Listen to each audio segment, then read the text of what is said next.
بھارت سے سعودی عرب جانے والے عمرہ زائرین کی بس آئل ٹینکر سے ٹکرا گئی، جس کے نتیجے میں 42 افراد جاں بحق ہو گئے۔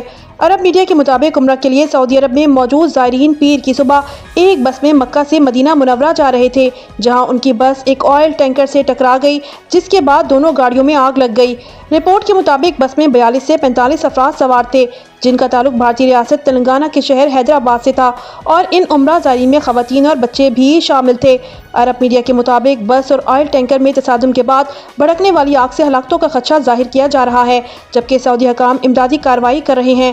دوسری جانب بھارتی سیاست دان اسد الدین اویسی نے اس حوالے سے میڈیا سے گفتگو کرتے ہوئے کہا کہ میری اطلاعات کے مطابق عمرہ زائرین کی بس کو پیش آنے والے حادثے میں 41 افراد جاں بحق ہوئے ہیں، تاہم سعودی حکام کی جانب سے تاحال ہلاکتوں کی تعداد کے حوالے سے کسی قسم کا بیان سامنے نہیں آیا ہے۔